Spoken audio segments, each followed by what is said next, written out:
નમસ્કાર વિદ્યાર્થી મિત્રો, વેલકમ ટુ વેબ સંકુલ. જેની આપ આતુરતાથી રાહ જોતા હતા. ઘણા બધા મેસેજ અમે જોયા અને ઘણા બધા ફોન અને મેસેજ અમારી સુધી પહોંચ્યા કે સાહેબ સાહિત્યની રસદાર નામની જે તમે સિરીઝ સ્ટાર્ટ કરી છે, જેમાં ઘણું ખરું અમને સાહિત્ય જાણવા મળે છે, શીખવા મળે છે અને રંગથી ભરેલી આ સિરીઝ છે. એનો પાર્ટ 2 ખૂબ જલ્દી લાવો, પણ કોઈ કારણોસર અમે તમારી સમક્ષ ન આવી શક્યા, એનો ખેદ છે. પણ ફરી એક વખત આજે અમે જ્યારે આપણે ભેગા થયા છીએ ત્યારે આપણે આ સાહિત્યની રમઝટમાં આપણી સાથે અજયભાઈ રબારીની ઉપસ્થિતિ છે, જે ખૂબ સારું એવું લખે છે, રાઈટ. એટલે આજના મારા સાથી મિત્ર તરીકે અજ્જુ રબારી કરીને અજ્ઞાતના નામથી જેઓ ગુજરાતમાં ધીમે ધીમે કરી અને પોતાનું નામ બનાવી રહ્યા છે, એવા સાહેબની ઉપસ્થિતિ છે. તો જરાય વાર નથી લગાડવી, સીધી આપણે સાહિત્ય તરફ જ તે જવું છે, રાઈટ. એ નરસિંહ મહેતાથી શરૂ કરી અને આધુનિક કવિઓ સુધીની સફર જે છે, સફર આપણે અહીંયા ખેડવી છે. અને જ્યારે સફરની વાત થાય છે સાહેબ, હું શરૂઆત કરું, પણ એની પહેલાં સાહેબ આપણે આ અંતાક્ષરી રીત, જે રીતના તમે અંતાક્ષરી કરી હતી એવી જ રીતના આપણે આ સાહિત્યની અંતાક્ષરી છે કે જેમાં જે અક્ષરે હું ખતમ કરીશ એ અક્ષરથી તમારે શરૂઆત કરવી પડશે. ઘણા બધા એક્સેપ્શન્સ છે કે જેમ કે ઘણા એવા શબ્દો છે, ત છે તો એ તનો કદાચ તમે ટ કરી શકો કે થ કરી શકો, રાઈટ. એવા શબ્દોને બાદ કરતા તમારે એમાં જ રહેવું પડશે, જે તે શબ્દથી જ તમારે બોલવું પડશે, નગર તમારે એમ કહેવું પડશે કે હું હારી ગયો, રાઈટ. ઓકે, તો શરૂઆત કરીએ આપણે મિત્રો સાહિત્યની અંતાક્ષરીના આ ભાગ 2માં. રાજેશ વ્યાસ સાહેબની એક ખૂબ સારી એવી રચના છે, જેમને મિસ્કિનના ઉપનામથી આપણે જાણીએ છીએ. કે આ સફરની વાત થઈ છે ત્યારે હું જરૂરથી કહીશ કે આવમાં કે દરિયામાં કોઈ કેડી નથી, આવમાં કે દરિયામાં તો એક પણ કેડી નથી. અર્થ એનો એવો નથી કે કોઈએ સફર ખેડી નથી. આમ જોઈએ તો ગરીબના ઉપનામથી તેઓ મિસ્કિન સાહેબ જે છે, એ મિસ્કિન સાહેબ મિસ્કિનના નામથી અને ગરીબના નામથી તેઓ રચના લખે છે. અમદાવાદમાં તેઓ જન્મે છે અને રાજેશ જયશંકર વ્યાસ તેઓનું મૂળ નામ છે. ગુજરાતી ભાષામાં છપાતું ગુજરાત સમાચાર છે માં પોતે કટાક્ષ લખે છે અને એ કટાક્ષ છે શબ્દ સૂરને મેળે. ઘણી બીજી રચનાઓ પણ છે કે ઓરડામાં એકાદ ચિત્ર હોય તો પૂરતું છે, ઓરડામાં એકાદ ચિત્ર હોય પૂરતું છે, જીવનમાં એક સરસ મિત્ર હોય પૂરતું છે, મિલાય હાથ ભલે સાવ મેલો ઘેલો છે, હૃદયથી આદમી પવિત્ર હોય તો પૂરતું છે. તો સાહેબ હવે જ્યાંથી મેં અંત કર્યો છે ત્યાંથી આપણે શરૂઆત કરી. થ થી મારો અંત પામ્યો છે, હવે એ થ થી તમે શરૂઆત કરી શકો છો. જો થ થી કાંઈ નથી આવતું કે નથી આવડતું કે નથી યાદ આવતું તો તમે થ ને ત કરી શકો છો સાહેબ. તો સાહેબે કીધું એમ થ નો ત કરી અને આપણે કહીએ છીએ કે તું કહે છે અશ્રુઓ ચાલ્યા જાય છે. હરજી લવજી દામાણી ગઝલ સમ્રાટ ગુજરાતના એ લખે છે કે તું કહે છે કે અશ્રુઓ ચાલ્યા જાય છે અને હું કહું છું કે જિંદગી ધોવાય છે. દામાણી સાહેબ 4 ધોરણનો અભ્યાસ કરેલો સાહેબ, અને સૈદા નામથી લખે. સૈદા એટલે કે પ્રેમ સાથે પાગલ. અને તેમની યાદમાં ઇન્ડિયન નેશનલ થિયેટર મુંબઈ એ યુવાન ગઝલકારોને વાર્ષિક સૈદા પુરસ્કાર આવે છે. ઓકે, એ સૈદા સાહેબની અને એમનો જે ગઝલનો આ જે સફર છે એ બહુ વિશાળ ખેડાણ કર્યું છે. તમને આવે છે સાહેબ 6. ઓકે, તો સાહિત્યની જ્યારે વાત કરી, તમે સૈદાની વાત કરી, બરાબર, મેં મિસ્કિન સાહેબની વાત કરી. થોડાક ઊંડે જઈએ અને કદાચ અમારા સૌરાષ્ટ્ર તરફ કદાચ આપણે ગાડીને આગળ વધારીએ તો એક સાહિત્યકારનું નામ તરત નજરે ચડે, એક સાહિત્યકાર તરત આપણની આંખે સમક્ષ આવે અને 6 છેલ્લે હતો તો 6 નો હું 100 માગું છું તમારી પાસે, જેને પહાડનું છોરું કહીએ છીએ. એવા ઝવેરચંદ કાલિદાસ મેઘાણીની એક રચના છે કે એક ગીરનો નાનકડો એવો નેહડો અને એ નેહડામાં કવિ દુલાભયા કાગ, એ કાગ બાપુ સાથે ઝવેરચંદ કાલિદાસ મેઘાણી બેઠા હતા. અચાનક જ તે અંગત પડોમાં અચાનક જ તેવો અવાજ સંભળાય છે કે ભાગો ભાગો. જોવા માટે બહાર નીકળે ત્યારે એક હાવજ છે અને એ હાવજની સામે એક નાનકડી એવી હીરબાઈ નામની ચારણ કન્યા પોતાના હાથે ડાંગ લઈ અને એ સિંહને નાનકડા એવા કૂતરાને ભગાડતા એવી રીતના ભગાડે છે. અને ત્યારે ઝવેરચંદ કાલિદાસ મેઘાણી લખે છે કે હાવજ ગરજે વનરાજાનો રાજા ગરજે, ગીરકાંઠાનો કેહરી ગરજે, એરાવત કુળનો એરી ગરજે, કેડપાતળિયો જોધો ગરજે, મોફાડી મો તેલો ગરજે, જાણે કો જો ગંદર ગરજે, નાનો એવો સમંદર ગરજે. આવી વાતો થાય છે અને અંતે સિંહણને જઈને કઈ આવે છે, સિંહણ સુધી આ વાત પહોંચાડે છે કે સિંહણ તારો ભડીવીર ભાઈગો, રણમેરીને કાયર ભાઈગો, ડુંગરનો રણનારો ભાઈગો, નરથઈ નારીથી ભાઈગો, નાનો એવી છોડીથી ભાઈગો, જોને મરદ મુછાળો ભાઈગો. તો ઝવેરચંદ કાલિદાસ મેઘાણી જેઓને આપણે પહાડનું છોરું કહીએ છીએ, ઈસવીસન 1896ની સાલમાં 28 ઓગસ્ટના દિવસે તેઓનો જન્મ સુરેન્દ્રનગરના ચોટીલા ખાતે થાય છે. અલગ અલગ ઘણા નામો, જેમાં સાહિત્ય યાત્રી કહીએ, વિરાટ કહીએ, લોક સાહિત્યનો મત મોરલો કહીએ કે પહાડનું છોરું કહીએ, એવા ઝવેરચંદ કાલિદાસ મેઘાણીની આપણે વાત કરી. પિતા કાઠિયાવાડી એજન્સીમાં પોતે પોલીસ ખાતામાં ફોજદાર તરીકે હતા અને ખુદ ઝવેરચંદ કાલિદાસ મેઘાણી લખે છે કે મારા પિતાની જે આ જોબ છે એ જોબના આધારે જ તે હું સૌરાષ્ટ્રના અલગ અલગ ક્ષેત્રોમાં રહી અને સૌરાષ્ટ્રના સાહિત્યને પીવાનો પ્રયત્ન કર્યો છે અને એ સાહિત્યને પછી મારી કલમે મેં લોકો સુધી પહોંચાડ્યું છે. ઘણી એવી રચનાઓ કે જે ક્યાંયથી રૂપાંતરિત થઈ હોય તોય ભલે અને ગ્રાઉન્ડ પર જઈ અને ગોતી અને લોકો સુધી પહોંચાડી હોય તોય ભલે, એવા ઝવેરચંદ કાલિદાસ મેઘાણીની આપણે વાત કરી. કલકત્તામાં જીવનલાલ એન્ડ કંપનીમાં પોતે નોકરી કરે છે અને નોકરી છોડે છે, મિત્રને પત્ર લખે છે અને કહે છે કે લિખિતન હું આવું છું. ઈસવીસન 1921માં પાછા પોતાના વતન બગસરા તરફ પરત ફરે છે અને એવું કહેવાય છે કે પછી ગુજરાતી સાહિત્યને એક અનેરી ઓપ આપે છે. તો આવું અમારા સૌરાષ્ટ્રનું ઘરેણું ઝવેરચંદ કાલિદાસ મેઘાણી વિશે મેં વાત કરી સાહેબ. અને હવે તમને જ આવે છે, જ ઉપરથી તમારે કોઈ સાહિત્ય રચના કહેવાની છે. તો સાહેબ તમે જે સાવજ ગરજેવાળું થી એ પતાવ્યું એટલે મારા જ આવે છે ને એ જના જો મારે કહેવું હોય તો અમારા ઉત્તર ગુજરાતના એક ખ્યાતનામ ગઝલકાર પાલનપુરના, અને એ સાહેબ પાલનપુરી ઉપનામથી લખે છે પોતે. એ લખે છે કે જીવનની સમી સાંજે મારે જખમોની યાદી જોવી હતી. સાહેબ, જીવનની સમી સાંજે મારે જખમોની યાદી જોવી હતી, બહુ ઓછા પાના જોઈ શક્યો, બહુ અંગત નામ હતા. કહેવાય ને કે જે જીવનમાં જે નડનારા હોય ને બધા આપણા જ હોય, આપણા જ આપણી પથારી ફેરવે, બાકી બીજાને ક્યાં ખબર હોય આપણી પથારી ક્યાં. આ સાહેબ પાલનપુરી સાહેબ લખે કે બહુ ઓછા પાના જોઈ શક્યો, બહુ અંગત નામ હતા. બનાસકાંઠાના પાલનપુરમાં જન્મેલા આપણે સાહેબ પાલનપુરી સાહેબ એ મરીઝના બહુ સારા મિત્ર હતા.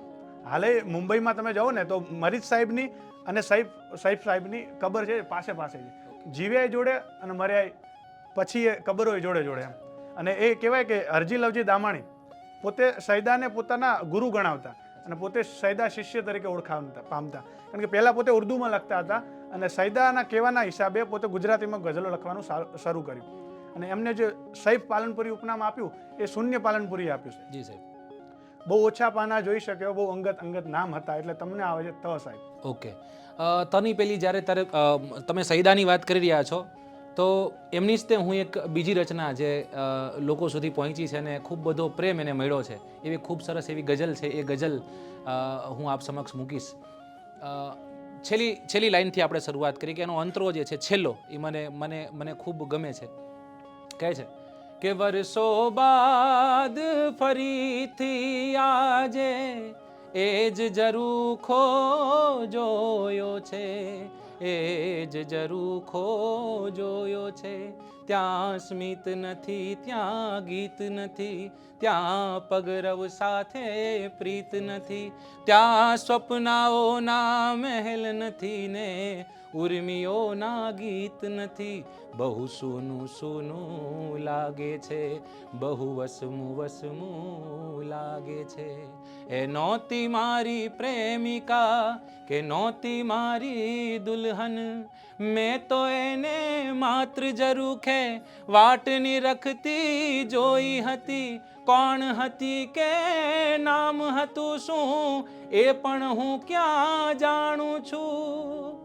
તેમ છતાં એ દિલને આજે વસમું લાગે છે, બહુ સૂનું લાગે છે.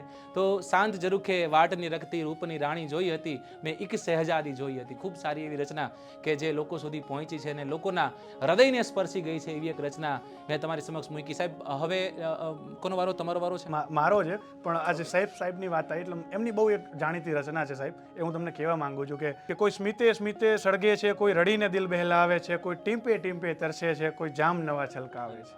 આ સાહેબની રચના છે અને તમારે આવે છે સાહેબ તો આગળ આપણે જે જોયું એમાં. હવે ત ઉપરથી ટ થાય, ટ ઉપરથી ત થાય.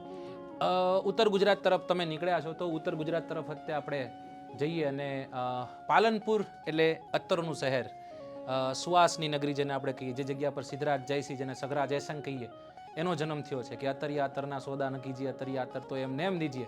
એવા શૂન્ય પાલનપુરીની એક વાત છે, ત ઉપરથી લઈએ છીએ કે તબીબોને કહી દો કે માથું ન મારે, તબીબોને કહી દો કે માથું ન મારે, દર્દ સાથે સીધો પરિચય છે મારો.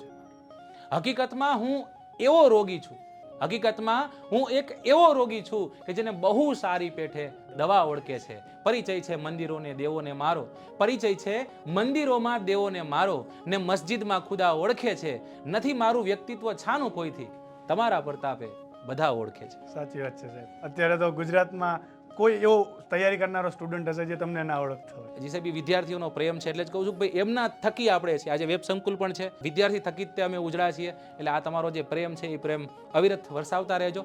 સાહેબ, લીલાપુર નામનું ગામ છે અમદાવાદના, માં તેઓ જન્મે છે અને એવું કહેવાય કે તેઓનું મૂળ વતન કહીએ તો પાલનપુર છે. પાલનપુરને પોતાનું બનાવે છે અને પાલનપુરમાં રહે છે. શૂન્ય, રૂમાની કે પછી અજલ વગેરે વગેરે ઉપનામથી તેઓ ઘણી બધી રચનાઓ લખે છે. પૂરું નામ છે અલી ખાન ઉસ્માન ખાન બલોચ. આ લગભગ સાહિત્યકારો છે 15-16 વર્ષની ઉંમરે પોતાના સાહિત્યની શરૂઆત, ને નાનપણથી જ ખબર પડી જાય. હા, એટલે 16 વર્ષની નાનકડી એવી ઉંમરે તેઓ લખવાની શરૂઆત કરે છે. અને તમે કીધું એવી રીતના હવે એક બીજી વાત તમને કહું કે ભાઈ અમૃત ઘાયલ, જેને આપણે ગઝલ સમ્રાટ કે મતલબ કે ગઝલમાં એક અવ્વલ દરજાના એક ગઝલકાર, એ અમૃત ઘાયલ ગઝલ લખવાની જો કોઈને સલાહ આપે છે તો એ શૂન્ય સાહેબને આપે છે. અને એવું કહેવાય છે કે આ અમૃત ઘાયલ જ તે શૂન્યનું ઉપનામ આપે છે. ઘણી બધી એમની રચનાઓ છે. પણ સાહેબ હવે સીધા આપણે આવી જઈએ કે છ છે તો એ છ તમારી ઉપર આવ્યો છે, એ છ નો સ થઈ શકે જો તમારે કદાચ સ જોતો હોય તો.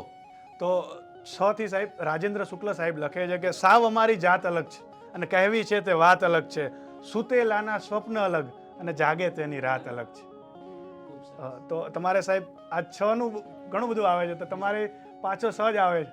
ઓકે, તો છ નો સ મતલબ કે મેં તમને છ દીધો તો તમે મને ફરી ઉલાડીને છ દીધો. અચ્છા, આશા રાખું કે ફરી એક વખત તમને હું છ આપું. વાંધો નહીં સાહેબ, આમ નામ ચાલ્યું જાય એમ. તો ધુની માંડલિયા સાહેબની એક રચના છે, એ રચના હું તમને કહું કે છે શબ્દ તો એ શબ્દને હાથ પગ હશે. શબ્દને હાથ પગની વાત કરી છે કે છે શબ્દ તો શબ્દને હાથ પગ હશે, એને રક્ત રંગ અસ્થિ માથું ધડ હશે. નહીં તો બધાય સંભથી ના મૌનમત બનેત, નહીં તો બધાય સંભથી ના મૌનમય બનત, પ્રત્યેક શબ્દની વચાળ મોટી તિરાડ હશે. આંખોના અર્થમાં સજીવ પ્રાણ વાયુ છે, હોઠો ઉપર શબ્દ તો આ જન્મ જડ હશે. જીવ્યો છું શબ્દમાં, મર્યો છું માત્ર મૌનમાં, મારી કબર ઉપર ફરકતું લીલું ખડ હશે. નામ એમનું છે અરવિંદભાઈ લીલચંદભાઈ શાહ અને સુરેન્દ્રનગરના અમારા ઝાલાવાડના છેલ્લું ગામ, જેને રણકાંઠાનું ગામ કહેવાય, એવા ઝીંઝુવાડા ખાતે તેઓનો જન્મ થાય છે. અને ખૂબ સારી એવી ઘણી બધી રચનાઓ લખી છે, જેમાં એક રચના એ પણ છે કે ભરી ભરી ખુશ્બુ ફૂલે ફૂલમાં બહારે લાજ રાખી છે, ભરી ખુશ્બુ ફૂલે ફૂલમાં બહારે લાજ રાખી છે, અને ફૂલને મઢી મોતી તુષારે રાજ રાખી છે. તો સાહેબ હવે છ થી ફરી એક વખત હું તમને છ આપું છું અને એ છ નો તમે સ કરી શકો છો જો તમારે સ કરવો હોય તો. મેં તમને કીધું હતું તમે મને છ આપ્યો છે, તો હવે ફરી એક વખત છ તમારી પાસે અમારો છે. વારો આવશે. હા. અમે તમને સ આપશું. આવા દો સાહેબ. તો હાલ તો સ થી શરૂ કરીએ છીએ. જી સાહેબ. કે અનિલ ચાવડા આપણા જે યુવા કવિ છે, યુવા કવિ. હાલ પણ લખે છે, ખૂબ બહુ સુંદર સરસ લખે લખે છે કે શ્વાસને ઇસ્ત્રી કરીને મેં સાચવીને રાખ્યા હતા. શ્વાસને ઇસ્ત્રી કરીને મેં શ્વાસને સાચવી રાખ્યા. ઇસ્ત્રી કરીને મેં સાચવી રાખ્યા હતા કે ક્યાંક અણધારા પ્રસંગે જો જવાનું થાય તો. અરે વાહ. શબ્દોની મજા સાહેબ. સુરેન્દ્રનગરના લખતરમાં જન્મેલા અનિલભાઈ, એમને સવાર લઈને એક કાવ્ય સંગ્રહ આપ્યો હમણાં, અને ચોર ખિસ્સામાં બધાય આંસુઓ સંતાડી રાખે છે. મા વિશે લખે, ખૂબ સરસ લખે કે ચોર ખિસ્સામાં બધાય આંસુઓ સંતાડી રાખે છે, માં સતત પાપણની પાછળ એક એવું પર્સ રાખે છે. અરે અરે. અનિલ સાહેબ તો આગળ ઘણું બધું લખે કે એકદમ ગંભીર એવા હાલ પર આવી ગયા, ડુસકાઓ બરાબર તાલ પર આવી ગયા, કોઈ બિલ્લી જેમ ઉતરી પાંપડો આડી છતાં, કોઈ બિલ્લીની જેમ ઉતરી પાંપડો આડી છતાં આંસુઓ રસ્તાને વટાવીને ગાલ પર આવી ગયા. અરે એમણે કહ્યું જીવન નહીં શતરંજ છે. આગળ લખે કે એમણે કહ્યું જીવન નહીં શતરંજ છે, અને અમે ફરી પાછા અમારી ચાલ પર આવી ગયા. મતલબ જ્યાં હતા ત્યાં ત્યાં આવી ગયા. પાછા અને આવી આ તો રહી વાત અલગ, એમને શું લખ્યું હતું એમને, પણ તમારે આવે છે તો સાહેબ. ઓકે. ખૂબ સારું એવું નામ અનિલભાઈ, ખૂબ સારું એવું લખે છે. અને આજે કે ને કે ભાઈ ઉગતા કવિઓમાં જેનું નામ છે, ને ખૂબ હું ખુદ ફોલો કરું છું અને મને હકીકતમાં એમની તમામ રચનાઓ ગમે છે. તો સાહેબ મને ત આવ્યો ને? ઓકે. તો ત ઉપરથી એવી ઘણી બધી રચનાઓ છે, પણ કે ને કે શબ્દ સાથે સૂર મળે તો એનો સંગમ કંઈક અનેરો હોય છે. અને એક ખૂબ સારી એવી રચના ફરી એક વખત કે જે દિલો દિલો સુધી પહોંચી છે, અને એના શબ્દો એવા છે, કદાચ એનું કમ્પોઝિશન પણ એટલું જબરદસ્ત થયું છે તો જ આપણા સુધી પહોંચ્યું હોય. તો એવી એક રચના વેણુભાઈ પુરોહિત, જે ખૂબ મોટું એવું નામ છે, એમની એક રચના મને બહુ ગમે છે. એના અંતરાથી શરૂઆત કરું છું સાહેબ. આવે છે ત, પણ એના અંતરાથી, એનું મુખડું તથી ચાલુ થાય છે, પણ એના અંતરાથી હું ગીતની શરૂઆત કરું છું કે આજ પીવું દર્શનનું અમૃત, કાલ કશું મલકાવો, આજ પીવું દર્શનનું અમૃત કાલ કશું મલકાવો, તાલ પુરાવે દિલની ધડકન પ્રીત બજાવે પાવો, તારી મસ્તીનો મતવાલો આશક એકલો, તારી રૂપની પૂનમનો પાગલ એકલો, તથી તારી આંખનો અફીણી, તારા બોલનો બંધાણી, તારી રૂપની પૂનમનો પાગલ એકલો. તું કામણ ગારી રાધા ને હું કાન બંસી વાળો, કામણ ગારી રાધા ને હું કાન બંસી વાળો, તું ચંપાવરણી કૃષ્ણ કડી હો, તું ચંપાવરણી કૃષ્ણ કડી, હું કામણ ગારો કાનો, તારા ગાલની લાલીનો ગ્રાહક એકલો, તારી રૂપની પૂનમનો પાગલ એકલો, તારી આંખનો અફીણી. સાહેબ લ આવે છે, ઓકે, તો એ લ નો તમે ર કરી શકો છો, ઓકે. તો આવે છે લ, પણ એમાંથી કદાચ તમારે ર કરવું હોય.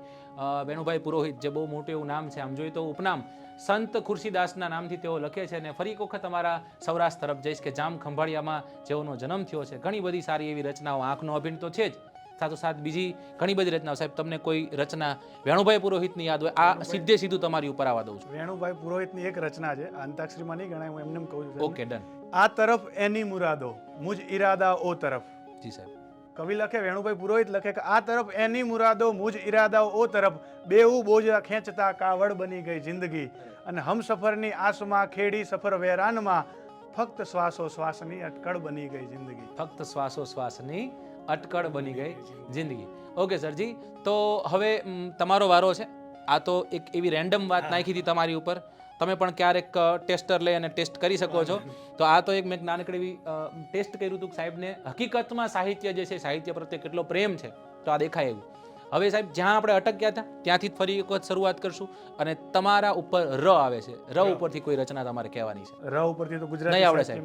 સાહિત્યમાં ઘણી બધી રચનાઓ વાંચ્યું ઘણું ને એટલે આવડે. ચાલો સર. તો નિનાદ અધ્યારુ, ગુજરાતીના જ એક લેખક છે નિનાદ અધ્યારુ, એ લખે, આજના સમયમાં કટાક્ષ કરતા લખે, આજના સમય ઉપર કટાક્ષ કરતા લખે કે રોટલો છોડીને પિઝા ખાય છે માણસો, અંતે તો ઈચ્છા ખાય છે.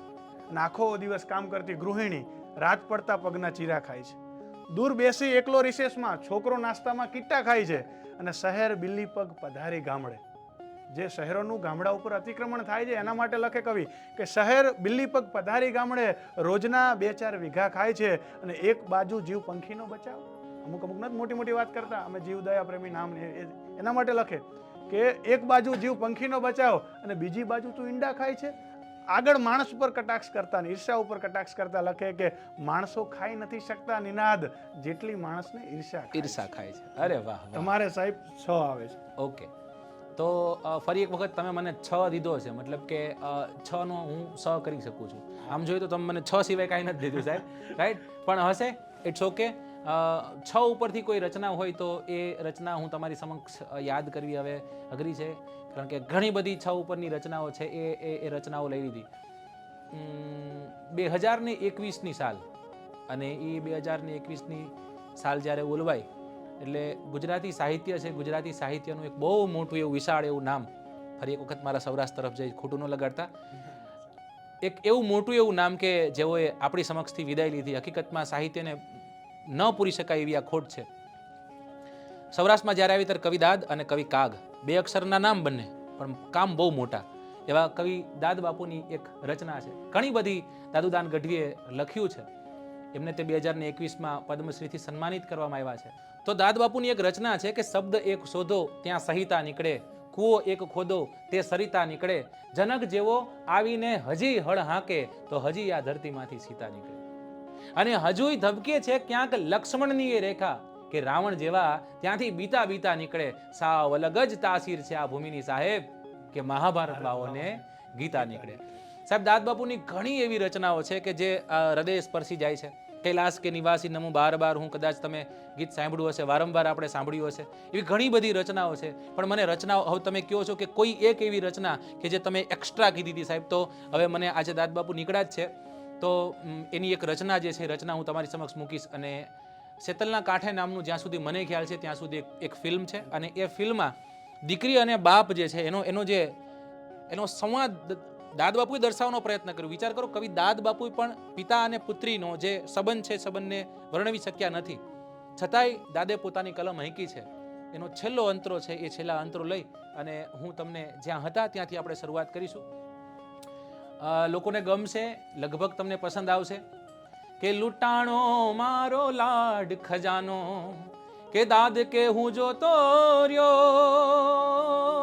લૂંટાણો મારો લાડ ખજાનો, કે દાદ કે હું જોતો રહ્યો, જાન ગઈ મારો જાન લઈને, જાન ગઈ મારો જાન લઈને, સુનો માંડવડો જીરે જીવ, કાળજા કેરો કટકો મારો, એ ગાંઠથી છૂટી ગયો, કાળજા કેરો કટકો મારો. ઘણી રચના ભડધીંગાણે, જેના માથા મહાણે એવો પાળિયો થઈ પૂજાવું, ઘડવૈયા મારે ઠાકોરજી નથી થાવું, બેટડે બાપના મોઢાના ભાયડા એવા કુમળા હાથે ખોડાવું, ઘડવૈયા મારે ઠાકોરજી નથી થવું. એવા દાદ બાપુની જ્યારે આપણે વાત કરી સાહેબ, તો સાહેબ છેલ્લે મહાભારત વાવોને ગીતા નીકળે એમાં અળ આવે છે. હવે એ અળથી તમારે શરૂઆત કરવાની છે. એ અળનો સાહેબ લ કરી અને હું જ એક ઝવેરચંદ મેઘાણી સાહેબની આપણે જે આગળ તમે વાત કરી, એમનું જ એક જાણીતી રચના કે લાગ્યો કસુંબીનો રંગ, ઓ રાજ મને લાગ્યો કસુંબીનો રંગ. કઈ રીતે લાગ્યો કે હેજી જનનીના હૈયામાં પોઢંતા પોઢંતા પીધો કસુંબીનો રંગ, અને ધોળા ધાવણ કેરી ધારાએ ધારાએ પામ્યો કસુંબીનો રંગ. કે બહેનીના કંઠે નીતરતા હાલરડામાં ઘોળ્યો કસુંબીનો રંગ, અને ભીષણ રાત્રિ કેરી પહાડોની ત્રાળોએ ચોળ્યો કસુંબીનો રંગ. દુનિયાના વીરોના લીલા બલિદાનોમાં, દુનિયાના વીરોના લીલા બલિદાનોમાં ભબક્યો કસુંબીનો રંગ, અને સાગરની પાળે સ્વાધીનતાની કબરોમાં મહેક્યો કસુંબીનો રંગ, હો રાજ મને લાગ્યો કસુંબીનો રંગ. ઝવેરચંદભાઈ મેઘાણીની વાત કરવી હોય તો સોરઠ તારા વહેતા પાણી ગુજરાતી ભાષાની પ્રથમ જાનપદી નવલકથા, અને એને ગુજરાતી ભાષાનો પ્રથમ રણજીતરામ સુવર્ણચંદ્રક એવોર્ડ મળેલો સાહેબ. અને ઝવેરચંદભાઈ મેઘાણી બરવાડા સત્યાગ્રહમાં જોડાયેલા, અને એ વખતે એમની ધરપકડ થઈ અને બરવાડાની કોર્ટમાં એમને હાજર કરવામાં આવ્યા. અને એ વખતે ન્યાયાધીશ હતા ઈશાની કરીને, અને એ ઈશાનીની પરમિશનથી, એમની મંજૂરીથી એમણે એ ન્યાયાધીશની વચ્ચે એક ગીત રજૂ કર્યું. કે એ ગીતના શબ્દો કેવા હતા સાહેબ, કે હજારો વર્ષ જૂની અમ વેદનાઓ, કલેજા ચીરતી કંપાવતી અમ ભય કથાઓ, મરેલાના રુધિર અને જીવતાના આંસુડાઓ, સમર્પણ એ સૌ તારે કદમ પ્યારા પ્રભુઓ. અને આ ગીત સાંભળીને એ વખતે ન્યાયાધીશની આંખોમાંથી આંસુ આવી ગયા સાહેબ. એ ઝવેરચંદ મેઘાણી, એ એમના કલમની તાકાત સાહેબ. અને તમારે આવે છે ગ સાહેબ, ગ ની વાત કરી, પહાડનું છોરું ઝવેરચંદ મેઘાણી વિશે આપે કીધું. ગ ઉપરથી સાહેબ એક ગુજરાતી ભાષાના ખૂબ સારા એવા ગુણવંતી કવિ થઈ ગયા, અને જેઓનું નામ છે અરદેસર ફરામજી ખબરદાર. ઘણી બધી રચનાઓ લખી છે રાઈટ. જ્યાં જ્યાં વસે એક ગુજરાતી ત્યાં સદાકાળ ગુજરાત, એમની જ રચના છે. તેઓ લખે છે, હવે ગ થી શરૂઆત છે તો મારે ગની જ વાત કરવી પડશે. કે ગુણવંતી ગુજરાત અમારી ગુણવંતી ગુજરાત, નમીય નમીય માત અમારી ગુણવંતી ગુજરાત, મોંઘેરા તુજ મણિ મંડપમાં, મોંઘેરા તુજ મણિ મંડપમાં ઝૂકી રહ્યા અમશીર, માત મીઠી તુજ ચરણ પડીને માંગીએ શુભ આશીષ, ગુણવંતી ગુજરાત અમારી ગુણવંતી ગુજરાત. ગુજરાત લગભગ ગુજરાતીઓને વાલું છે, અને ગુજરાતીઓને જે વાલું છે દીવ અને દમણ છે. કારણ ઘણા બધા છે, તો એમાં દીવ અને દમણ છે, એમાંનું જે દમણ છે એ દમણ ખાતે જેઓનો જન્મ થાય છે, અદલ, પછી મોટાલાલ, કે પછી પારસી બુચા કવિના નામથી જેઓને આપણે ઓળખીએ છીએ. સાહેબ તમને જાણીને આનંદ થશે, કારણ કે તમે ઝવેરચંદ કાલિદાસ મેઘાણીની વાત કરી છે. ઝવેરચંદ કાલિદાસ મેઘાણીને ગાંધી બાપુએ રાષ્ટ્રીય શાયર કીધા હતા. છેલ્લો કટોરો ઝેરનો પી જજો બાપુ. હા, તો એ ગોળમેજી પરિષદ બાદ દેવાયું છે, આપને ખ્યાલ છે. હા, બીજી ગોળમેજી પરિષદમાં ગયા પછી કહેવાયું છે, મતલબ 1930-31 ની વાત છે સાહેબ. ઈસવીસન 1909ની સાલમાં ગુજરાતી ભાષામાં પ્રથમ ભારતનો ટંકાર કરી અને એક કાવ્ય સંગ્રહ આપે છે. અને આ કાવ્ય સંગ્રહ માટે રાવી પાઠક દ્વારા જો કોઈ વ્યક્તિને સૌથી પહેલું રાષ્ટ્રીય શાયરનું બિરુદ મળ્યું હોય તો એ ઝવેરચંદ કાલિદાસ મેઘાણી નહોતા, એ વ્યક્તિ હતા અરદેસર ફરામજી ખબરદાર. ઘણી બધી એવી રચનાઓ છે. રત્નહરણ નામનું એક સૌ પ્રથમ રાજદ્રોહી કાવ્ય જો પણ કોઈ લખ્યું હોય તો એ ખબરદાર સાહેબ છે. અને સાહેબ, તો હવે હું તમને ખબરદાર કરું છું કે આવનારો આ લગભગ આ શબ્દ છે, એ શબ્દ ઉપરથી તમે નહીં બોલી શકો મને એવું લાગે છે રાઈટ. જોઈ લઈએ સાહેબ, ત કહું છું, તનો ટ કરી શકો, અને કાંઈક હજી બાર્ગેનિંગ જોતો હોય તો મને કહેજો. ત બરોબર છે. અને તથી આપણા સૌરાષ્ટ્રના જ તમે કહો છો એમ કે સૌરાષ્ટ્રના એક ખૂબ જાણીતા અને ગુજરાતના બધા વ્યક્તિઓને ગમતા એવા કવિ કાગ બાપુ, અને એમની ખૂબ મતલબ કહેવાય ને એવી રચના કે જે ડાયરે ભજને ભજને ગવાય છે. દરેક જગ્યાએ જ્યાં મોટો પ્રોગ્રામ હોય, ભજનિકો ભેગા થયા હોય, ત્યાં આ ભજન, આ કાવ્ય, આ ગીત અચૂક ગવરાય છે. અને એ ગીત એટલે કે તારા આંગણિયા પૂછીને કોઈ આવે રે, આવકારો મીઠો આપજે. આગળ લખે કવિ કાગબાપુ લખે કે હજી તારા કાને સંકટ કોઈ સંભળાવે, બને તો થોડુંક આપજે રે. તારાથી બની શકે, તારી સગવડ હોય તો એને તું મદદ કરજે, આપજે નહીં, કાપજે રે. અને આગળ લખે કે કેમ તમે આવ્યા છો એમ નવ કેજે રે. તમે ઘરે મહેમાન આવ્યું હોય એમ નહીં પૂછવાનું કેમ તમે આવ્યા છો, કેમ તમે આવ્યા છો એમ નવ કેજે રે. અને ધીરે ધીરે તું બોલવા દેજે રે. કાગ એને પાણી પાજે, સાથે બેસી ખાજે રે, એને ઝાંપે સુધી મેળવા જાજે રે. પહેલાના સમયમાં મહેમાન આવતા હતા એને ઝાંપા સુધી મૂકવા જતા. એનું કારણ કે મહેમાન આવ્યો હોય, કંઈ કામથી આવ્યો હોય, કોઈ જૂનો મિત્ર આવ્યો હોય, એને કંઈ મદદની જરૂર હોય, ઘરના સામે બોલી ના શકતો હોય, એટલે એને તું ઝાંપા સુધી મૂકવા જજે, જેથી તને એ કે એને શું જરૂરિયાત છે.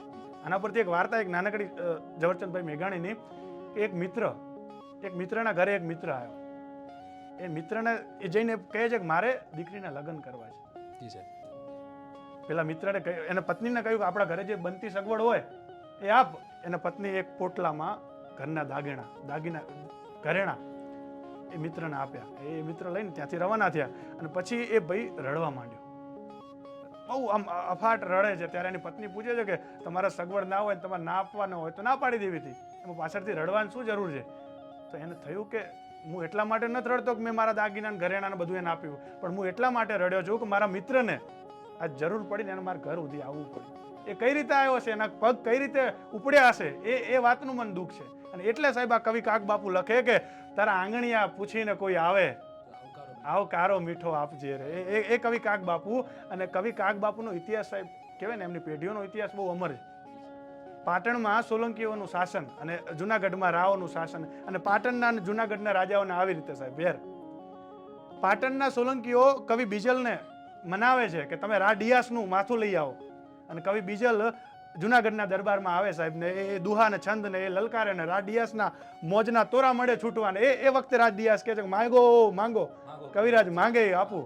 અને એ વખતે એ કવિરાજ બીજલે ડિયાસનું માથું માંગ્યું સાહેબ.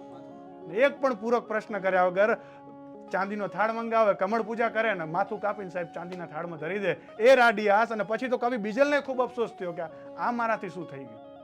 પાટણની મહેલમાં આવે, પાટણની કચેરીમાં આવે, ખૂબ અફસોસ સાહેબ. અને ડિયાસના દુહા ને છંદ એમના વખાણ કરવા માંડ્યા. અને પછી કહે છે કે હવે રાજા મારે નથી જીવવું. રાજાએ તો ઘણું કીધું કે માંગો કવિરાજ પાટણપતિએ કે તમારે શું જોવે, હોના ઝવેરાત, હાથી, ઘોડા, મહેલ બધું આપવા તૈયાર, હવે મારે જીવવું નથી. ચંદનના લાકડાઓની ચિતા તૈયાર કરો. અને એ ડિયાસનું માથું લઈ અને કવિરાજ બીજલ એ ચિતામાં હોમાઈ ગયા. એમણે ભૂલ કરી, પણ એ ભૂલનો પસ્તાવો એમને પોતાના જીવની આહુતિ આપી અને કરી દીધો.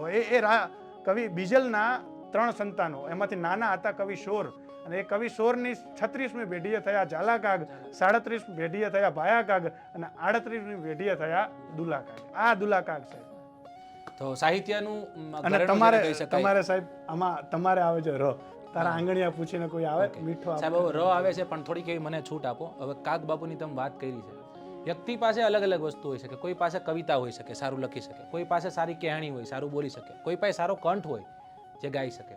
કવિ દુલાભાઈ કાગ એટલે એવું અમર વ્યક્તિત્વ કે જેની પાસે ત્રિવેણી સંગમ હતો. એની પાસે કાવ્ય હતું, એની પાસે કંઠ હતું, એની પાસે બધું જે કમાં ત્રણેય કને જે આપણે લઈએ છીએ, ત્રણેય કનો જો ત્રિવેણી સંગમ જો કોઈ નામ થયો હોય તો એ કવિ કાગબાપુની. અને એ કાગબાપુની રચનાઓ તમે ઘણી કીધી કે એ કદાચ આપણે વાંચીએ, એક લાઈન વાંચીએ ત્યાં ખ્યાલ પડી જાય કે એની ઊંડાણ શું છે.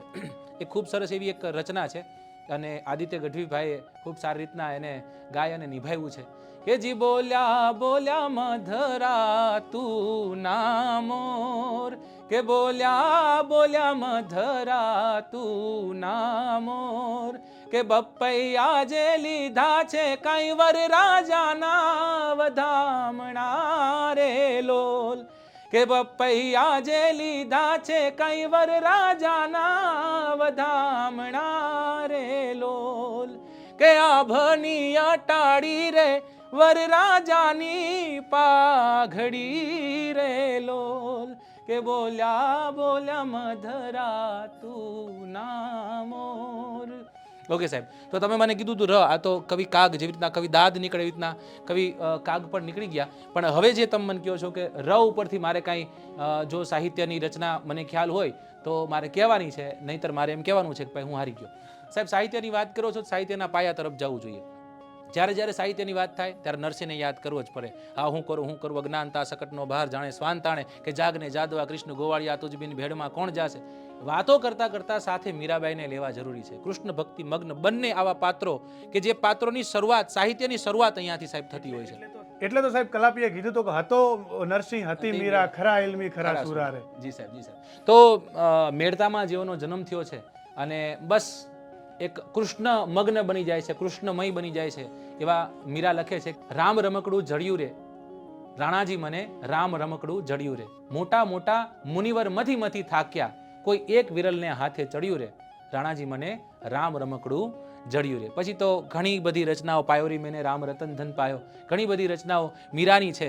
એટલે જ હું તો જ્યારે સાહિત્ય ભણાવું ત્યારે કહું છું કે તમારા દાદા ભણતા ત્યારે, તમે ભણતા ત્યારે, તમારા પપ્પા ભણતા ત્યારે, કદાચ જો આ યુગ જેવી રીતના જાય છે એવી રીતના જ રે, કાંઈ નવું ન આવે તો ફરી એક વખત નરસિંહ અને મીરાના પદો છે એ પદો 6થા ધોરણ, 7મા ધોરણ, 8મા ધોરણ, 9મા ધોરણની પુસ્તકમાં તમને જોવા મળશે. કારણ કે એ સાહિત્યના ખરા અર્થમાં કહી શકાય એવા જનક અને જનની કહી શકાય. ઘણી બધી રચનાઓ એમની છે સાહેબ. તો હવે અહીંયાથી આગળ વધીએ છીએ. ય આવે છે તમારા પર, અને ય ઉપરથી કોઈ રચના તમને ખ્યાલ હોય તો તમે કહી શકો છો. અને યનો અ પણ થઈ શકે કદાચ કરવો હોય તો. યનો અ કરી. યસ. અને આપણે જે અનિલ ચાવડાને વચ્ચે લીધા હતા એમની જ રચની. યસ સાહેબ. એ અનિલ ચાવડાની જ રચના કે અધીરો છે ઈશ્વર તને બધું આપવા માટે. અનિલ ચાવડા લખે કે અધીરો છે ઈશ્વર તને બધું આપવા માટે, પણ તું જ ચમચી લઈને ઊભો છે આખો દરિયો માંગવા માટે. આખો દરિયો માંગવા માટે. અરે વાહ. આ અનિલ ચાવડા સાહેબ એ આગળ લખે કે અધવચ્ચે તરસોડી જાય કોઈ ત્યારે રડવાનું ના આવે તો થાય શું. અનિલ ચાવડા લખે કે અધવચ્ચે તરસોડી જાય કોઈ ત્યારે રડવાનું આવે તો થાય શું, ધોધમાર ચોમાસું ખાબકે ને તોય પછી પથ્થરની આંખો ભીંજાય શું. અરે વાહ. કે અધકચરા માળાને છોડી જાય પંખી તો વસમું લાગે છે ડાળને. અધકચરા માળાને છોડી જાય પંખી તો વસમું લાગે છે ડાળને, એમ કર્યો દૂર તમે જીવનથી જાણે કે ભોજનમાં આવેલા વાળને. અરે વાહ. આ અનિલ કવિ. જી સાહેબ. ઓકે, તો સાહેબ અત્યાર સુધીનું આમ જોઈએ તો બધું ક્યાંક ટાઈ થતું એવું લાગે છે, લગભગ વાંધો નથી આવ્યો. પણ છતાંય સાહેબ એક નાનકડી એક એવી વાત કે તમને કોઈ ગમતી હોય એવી રચના તમે લાવી શકો છો, અને મને કોઈ ગમતી એવી રચના હું લાવી અને આજનો આ ખૂબ સારો એવો એપિસોડ જે છે એને આપણે પૂર્ણાહુતિ તરફ જશું અને એને આપણે અંત કરીશું. સાહેબ, કોઈ એવી રચના? મને ગુજરાતી સાહિત્યની એક ખૂબ જ ગમતી રચના કૃષ્ણ દવે લખે છે. કૃષ્ણ દવે મતલબ આમ ચૂંટણી ઉપર અને આજના રાજકારણીઓ પર, દંભી રાજકારણીઓ પર કટાક્ષ કરતા લખે કે તમને જરૂર છે ટેકાની ભાઈ મારા, અમને જરૂર છે કેસની. શબ્દો ઉપર ધ્યાન આપજો સાહેબ, કે તમને જરૂર છે ટેકાની ભાઈ મારા, અમને જરૂર છે કેસની, હાલો પથારી ફેરવીએ દેશની. આગળ લખે કે ખાલી 6 મહિના હાલે તો ગંગાજી નાયા, આ વર્ષોની વાર્તાઓ મેલો, 7 પેઢી નિરાતે બેસીને ખાય, બસ એટલો જ ભરવો છે થેલો, અને દુઆ દે ત્યાં લગી જ આરતીઓ ઉતરે છે, કાળી ડિબાંગ આ ભેંસની, હાલો પથારી ફેરવીએ દેશની. આગળ લખે સાહેબ કે જે આપણે ઓફિસોમાં જઈએ અને એ જ્યાં પૈસા વગર ફાઇલો આગળ ના જાય એના માટે લખે કે ફાઇલોમાં કબૂતરો ઘૂઘું કરે છે, ચોકમાં દાણા તો નાખો, ફાઇલોના કબૂતરો ઘૂઘું કરે છે, આ ચોકમાં દાણા તો નાખો, ગમે તે કામ કરો અમારી ક્યાં ના છે, બસ અમારા 50% રાખો. અને ચૂલે બળેલ કંઈક ડોશીઓના નામ પર આપી દો એજન્સી ગેસની, હાલો પથારી ફેરવીએ દેશની. આ કૃષ્ણ દવેની સાહેબ રચના. હવે તમે મને આવો મોકો આપ્યો છે, હું તમને આપું છું કે સાહેબ તમને મનગમતી એકાદ રચના વિદ્યાર્થીઓને સંભળાવો. ઓકે, તો આમ જોઈએ ને તો જ્યારે બે પાત્ર ભેગા થતા હોય તો એક પાત્ર નરમ અને એક પાત્ર ગરમ રહેતું હોય છે. તો અહીંયા તે તમે થોડાક અત્યારે ગરમ થયા છો, મતલબ કે તમે કટાક્ષો કર્યા છે, તમે સાચી વાત જે છે સાચી વાતને મૂકી છે, તો થોડુંક મારે નરમ બનીને પણ વિદ્યાર્થીઓ સુધી પહોંચવું પડશે. તો સાહેબ મને ગમતી હોય એવી રચના તમે કહો છો તો એ રચનાની આપણે વાત કરીએ. ફરી એક વખત હું ત્યાં જ આવીશ જ્યાં હું અટક્યો હતો પહેલાં, કે પિતા અને પુત્રી, મા અને દીકરો, અને દીકરી અને પિતા, આ બેનો સંબંધ છે એ કોઈ એવા અક્ષરો આજ દિવસ સુધી નથી બન્યા કે જેને વર્ણવી શકે. દલપતરામે માતા વિશે ઘણું લખ્યું છે અને પિતા વિશે ઘણું બધું લખ્યું છે, પણ મને એક સારા એવા સાહિત્યકાર યાદ આવે ને એમની એક ખૂબ સારી એવી રચના છે. એ રચના હું તમારી સમક્ષ મૂકવા માગું છું. મુકેશ જોશી સાહેબ છે ને, મુકેશ જોશી સાહેબની રચના છે, સાંભળજો, સાંભળવા જેવું છે. અને ખરી હકીકત છે કે પાંચિકા રમતી હતી, દોરડાઓ કૂદતી હતી, ઝૂલતી હતી આંબાની ડાળે, ગામને પાદર એક જાન રોડી આવીને બચપન ખોવાઈ ગયું એ જ દાડે. મધમીઠા મહુડાના ઝાડે તળીને બેઠીને લખતી હતી દાદાને ચિઠ્ઠી, લખવામાં લિખિતન બાકી હતું ત્યાં તો મારે અંગે ચોડાઈ ગઈ પીઠી. આંગણામાં ઓકળિયું પાડતા બે હાથ, લાલ થાપાઓ ભીત પર પાડે, મારું બચપન ખોવાઈ ગયું એ જ દાડે. પાનેતર પહેરીને પંખી ઉદાસ, દીકરી ઉદાસ હોય છે. હકીકતમાં કન્ડિશન જે છે અઘરામ અઘરી એના બાપની હોય છે કે એમાં રડવું કે હસવું, એ વિદાયનો જે સમય છે. હસે એટલા માટે કે ભાઈ એનું જે જીવન છે એ જીવન બનવા જઈ રહ્યું છે. રડે એટલા માટે કે આજ દિવસ સુધી જે ઓલી વેલ છે, વેલને મોટી બનતી જોઈ હોય એવી રીતના એ દીકરીને એક જ મિનિટમાં કોકની કરી દેવાની છે. અને ત્યારે લખે છે કે પાનેતર પહેરીને પંખી ઉદાસ, છતાં મલકાતા મામા અને કાકી, બાપુના હુક્કામાં તમાકુ ભરવાનું બાને કહેવાનું હતું બાકી. પાણીના ભરતી એ ગામની નદી, મારા બાપુના ચશ્મા પલાળે, મારું બચપન ખોવાઈ ગયું એ જ દાડે. પાંચિકા રમતી હતી, દોરડાઓ કૂદતી હતી, ઝૂલતી હતી આંબાની ડાળે, મારું બચપન ખોવાઈ ગયું એ જ દાડે.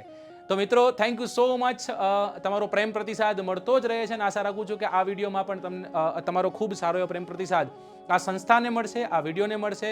અને આજના આ માધ્યમથી આપણે થેન્ક યુ અજયભાઈને પણ કહેશું કે ખૂબ સારી એવી સાહિત્યની વાતો, જે અવનવી વાતો હતી એ તમારી સમક્ષ મૂકી છે. જેટલો બને એટલો વિડીયોને શેર કરજો, લાઇક કરજો. બહુ જલ્દી એપિસોડ નંબર 3 સાથે તમારી સમક્ષ ભેટો થશે. ત્યાં સુધી મને અને અજયભાઈને રજા આપો. જય હિન્દ, જય ભારત.